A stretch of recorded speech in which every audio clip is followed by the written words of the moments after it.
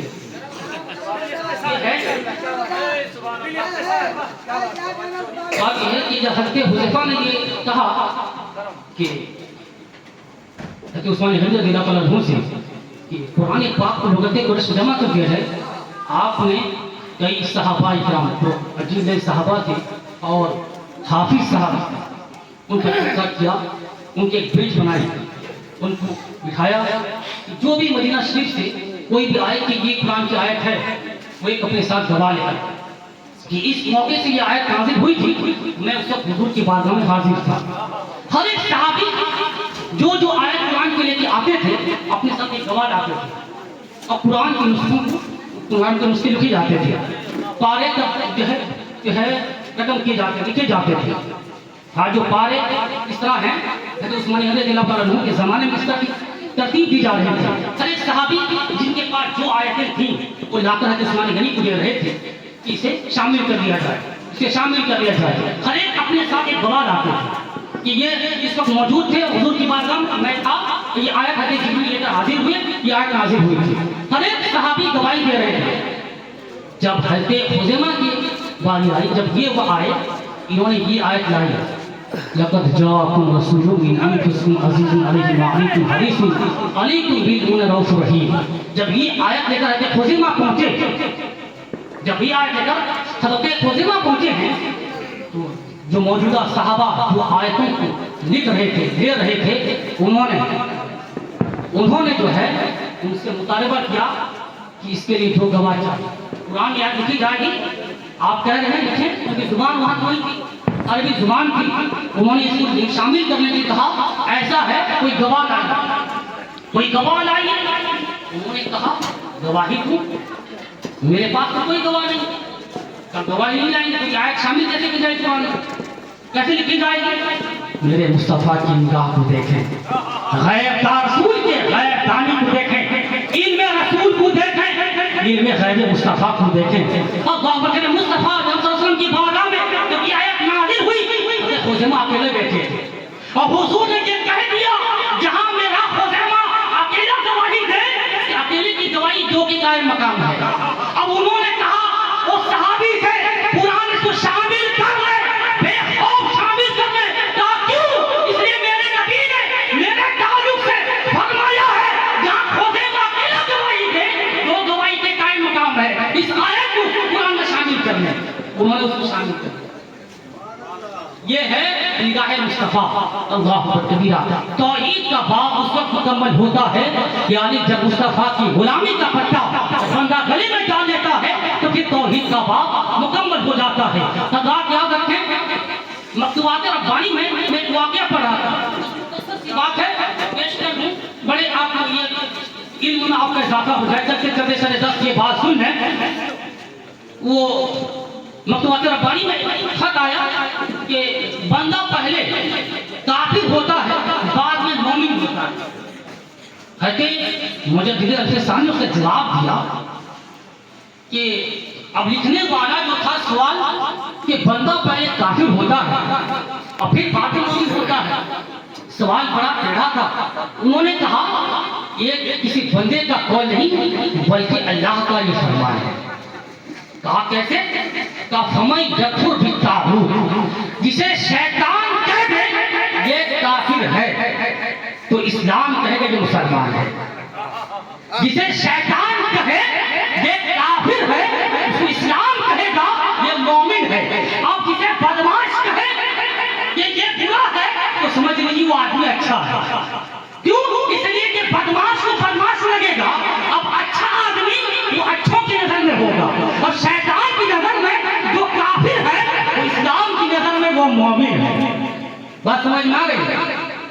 ایک بات واضح کر دوں, حضرت امام اعظم, بس یہ بات میری آخری ہوگی, اس کے بعد اختتام پر چلوں گا, بس آخری گفتگو ہے. حضرت امام اعظم کے استاد ہیں حضرت امام اعمش.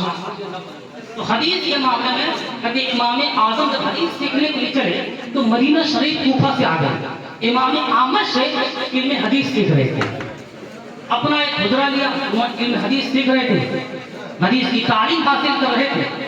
امام اعمش ایک رات اپنے گھر میں تھے, اپنی بیوی سے کوئی نوک جھوک ہو گئی. ہر مرد کی بیوی سے تھوڑی سی اونچ نیچ ہو جاتی ہے. مولانا غلام صاحب اس سے واقف ہیں, شادی شدہ زندگی گزار رہے ہیں, زیادہ یہ واقعیت رکھتے ہوئے تجربہ کار عالم ہے. تو یہ ہے کہ جب یہ نوک جھوک ہوتی رہی تو امام اعمش نے بیوی کو تنبیہاً کہا فجر کی اذان ہو جائے گی, فجر کی اذان ہونے تک اگر تم نے اس سے بات چیت نہ کی, گفتگو نہ کی تو تمہیں طلاق